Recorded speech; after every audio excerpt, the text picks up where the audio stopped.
NFL 23. And if it's in the game, it's in the game. It's the Indianapolis Colts and the Miami Dolphins coming up next.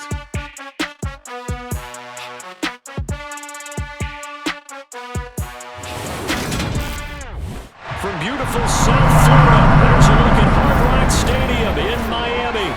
Today, we're set for a good AFC matchup between the Indianapolis Colts and the Miami Dolphins.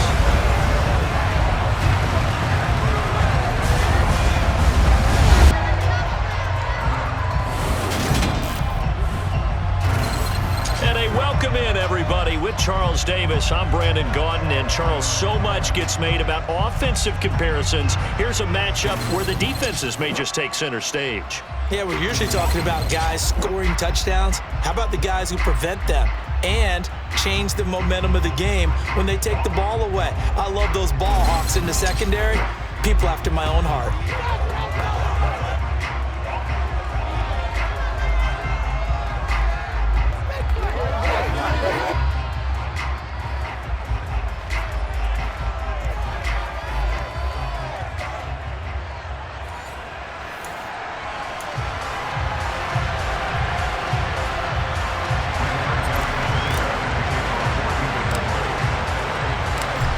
Here's the punter, Rigoberto Sanchez, on to get us started. And we are underway from Hard Rock Stadium.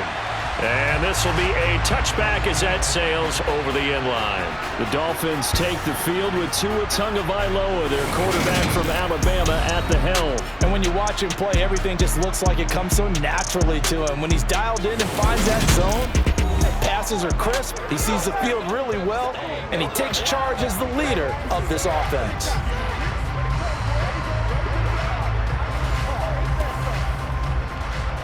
Here we go.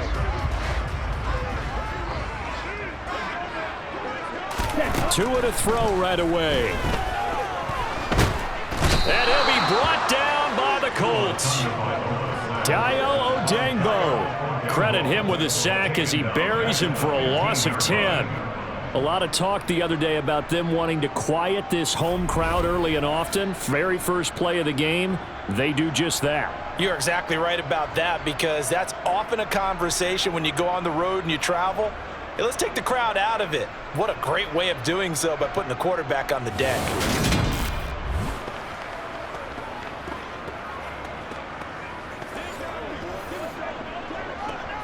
The start less than ideal as they already face a second and long. Another try after the first down sack. Tua. This one complete to Jalen Waddle. Well, for teams that like to play man coverage, running corner routes can be tough on them because of the ability of getting into it. Sometimes you're squaring it off, sometimes you're just rounding it, sometimes there's a fake, sometimes there's not. That makes it very, very difficult for a DB to stay with it. Throwing is Tagovailoa on third down here. And that is incomplete. And we're going to see this offense try and spread the field a little bit and utilize the outside third of the field, especially against man coverage. But that time, the defense was up to the task, forcing the incompletion. And here's Morstead now as he sends this one away.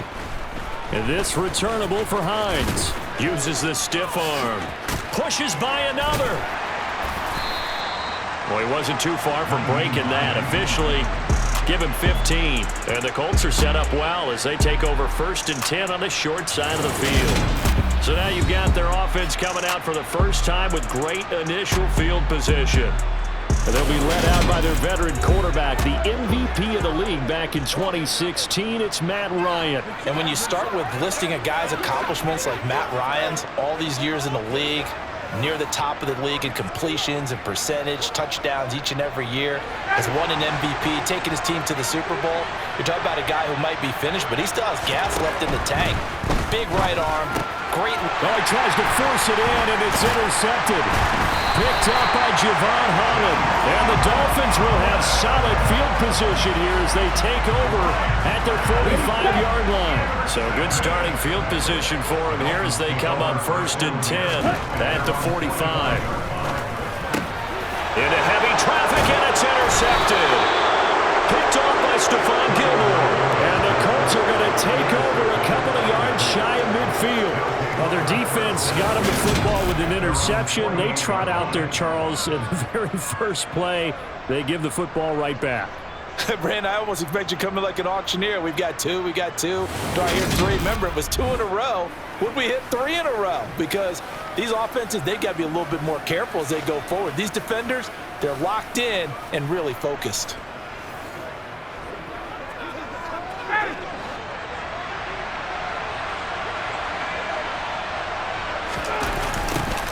They'll run with Taylor to begin the drive.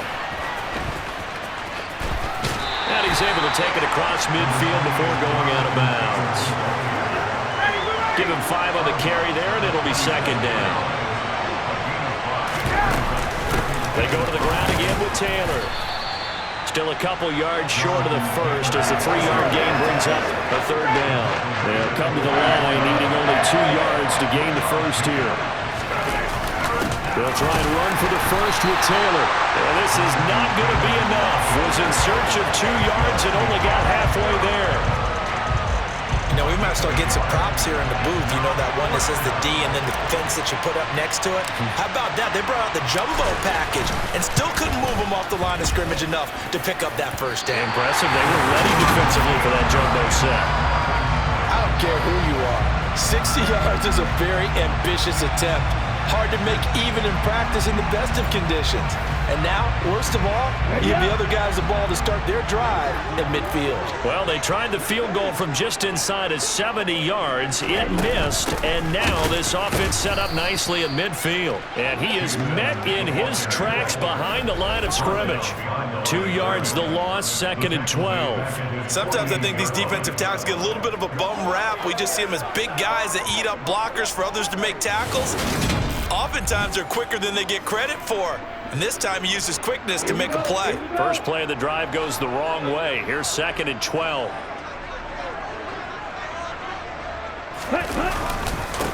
First carry for Raheem Mostert. And he's fortunate to get anything from that. Give him a yard up to the 49.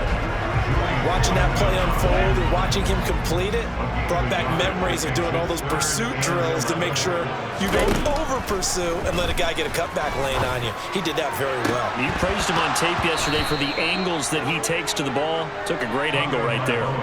A throw there, but that's going to wind up incomplete. Here's Thomas Morstead on now to punt it away on 4th down.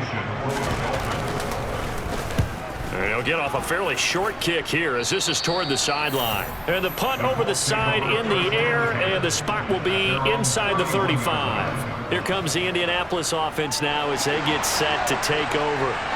We've seen both of these offenses still sort of in that figuring things out phase, but I suspect some action on the scoreboard soon as they start out here 1st and 10. They'll find Paris Campbell. That's complete. Finding room at midfield. And they'll get this well past midfield before being stopped just before the 35. The catch and run going to wind up netting him 33 yards. We know play callers can be very creative in this game today, but sometimes when they've got receivers with speed like this, they don't need to design incredibly complex calls. Sometimes it's just get the ball in his hands and let him do his thing. In a sense, less can become more, and it was right there. So how about that for a chain mover? They're all the way down inside the 40 now for 1st and 10. A give for Taylor running right side. There's the stiff arm. He's a bulldozer. And all the way inside the 15 before they drop him. Great gains back-to-back. Last time over 30 yards, better than 20 here. Relatively small sample size, but that's his longest run of the first quarter. Bounced it out to the outside to make it successful. And to get there, you actually need some help. It's not just your pure speed getting to the corner, making sure that the blocking is taken care of inside so the pursuit doesn't get you. And oftentimes, those wide receivers, tight ends that might be flexed out, they've got to control the edge and make sure no one from the outside can spill the play before he gets there.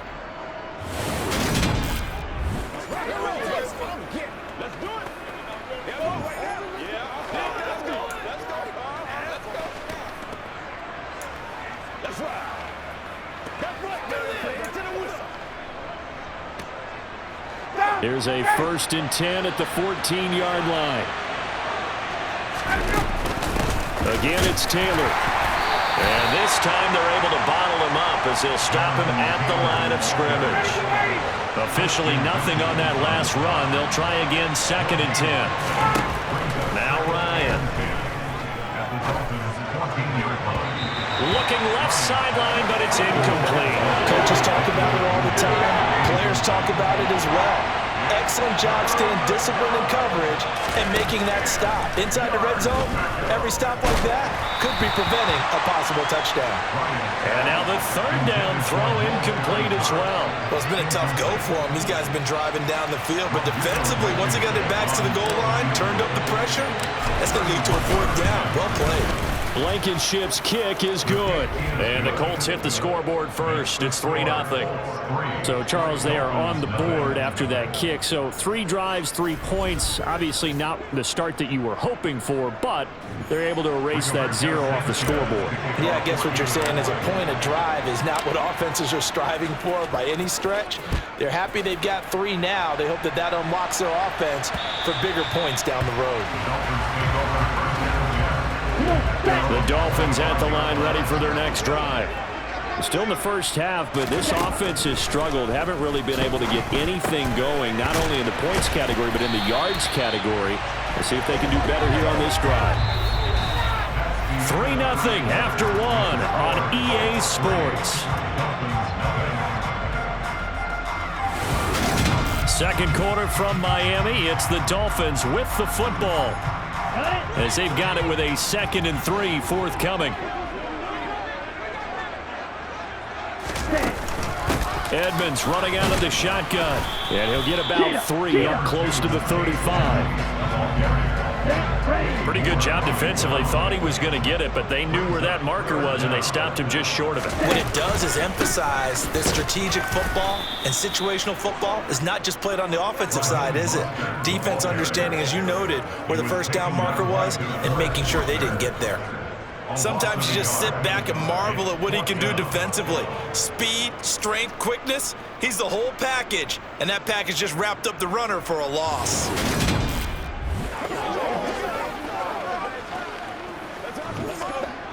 Now the veteran Thomas Morstead on to punt it away. He's been a busy man here in this first half as he gets it away. Hines now on the return. Taking it right down Broadway. Touchdown, Indianapolis. That'll go down as an 84-yard punt return. And the Colts are able to strike quickly to add on to their lead. When you've got a guy that fast back there to receive punts, that's a nightmare for the guy game planning, the special teams coach, but it's also a nightmare for the punter. Sometimes they get so nervous that they mishit the ball and kick it right to him. Rodrigo Blankenship now for the PAT. It's up and good, and that'll increase their lead to 10-zip. Well, we know he has home run hitting ability in the punt return department, and he showcases it there all the way back for 6. Rigoberto Sanchez to kick off for Indianapolis. So after the punt return touchdown, let's see what their opponents can do with this kickoff. Fielded just outside the goal line. Dolphins offense returning to the field. They're still in search of an initial 1st down as they come up here 1st and 10.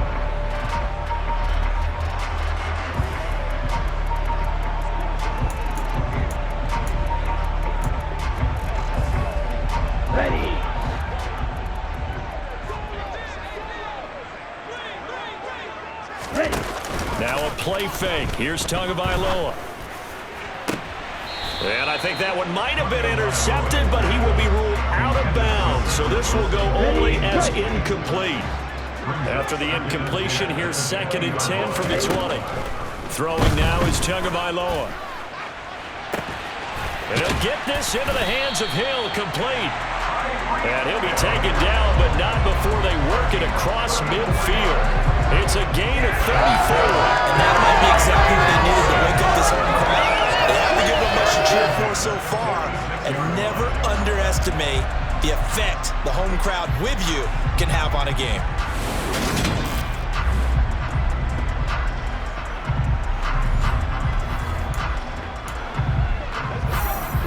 So the line of scrimmage moves all the way across the 50 now as they come up 1st and 10. Now Tua on the bootleg here. And he's going to have to eat this one as down he goes. In on the sack, the former Buckeye, Tyquan Lewis. I know there'll be a little bit of criticism there because they went right back to the air after the huge pickup and ended up getting sacked. That's often a play that you make. You feel like you've got momentum on your side. Unfortunately, the O-line failed to hold up to try to keep that momentum going.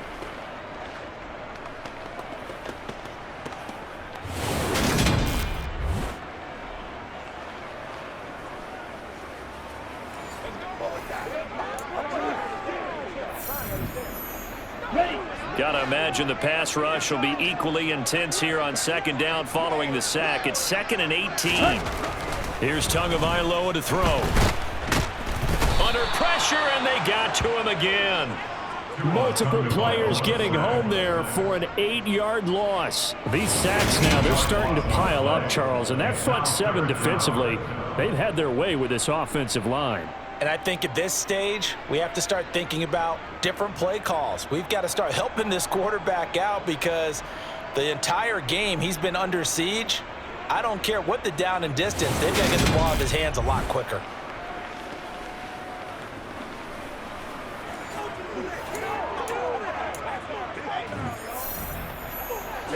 So now after the sack, Tua and the Dolphins staring at a 3rd and long. Going to the air, Tagovailoa. Throw left side, taken in by Hill. And he'll be tackled on the other side of midfield at the 46-yard line. If you're going to blitz, likely going to leave you in man coverage with this guy, and that is less than ideal. It is because just about any offense that has an elite receiver, if you blitz and have him in man coverage, you're going to him, even if he has an elite defender on him, because he usually knows where the ball is before the defender does. Here's Thomas Morstead now, as he'll punt it away for the 4th time today. And now a high kick here as he'll try to hang it up there. This is taken at the 18. Just a 25-yard punt, not what he was hoping for by any stretch. And the Colts will go on offense here, 1st and 10. And now this offense comes back out onto the field. And last time they got 3 points, but it was a chip shot field goal. And when you go to the sideline after a chip shot field goal, maybe the offense not too happy. It's a balancing act, isn't it? Because you're exactly right. They're none too pleased that they didn't punch it in for 6 points. But they also have to remember they did put points on the board. 3 points is 3 points. And in this league, you take points when you can get them. Not easily done.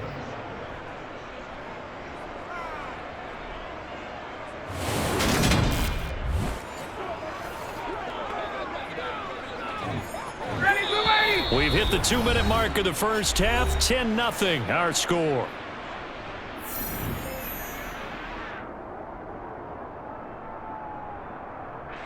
From the 34 now, here's 1st and 10.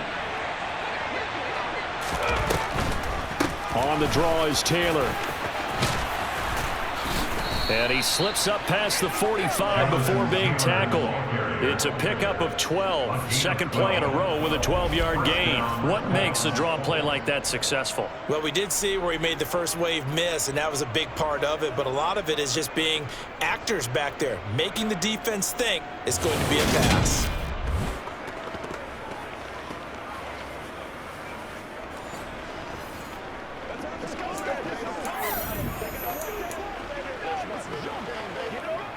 Back-to-back good plays have him on the move on 1st down. Now it's Ryan. Buying time to his left. And he can't find a receiver, and he's brought down. Jalen Phillips, the former first-rounder, getting in there for the sack. Remember, they had the nice gain on the previous play, but they just gave a lot of it back right there on that sack. Yeah, they get the sack, get back some real estate. Felt like the type of play that can spark a defense and swing some momentum. Almost felt like a take that type of a play, didn't it, partner?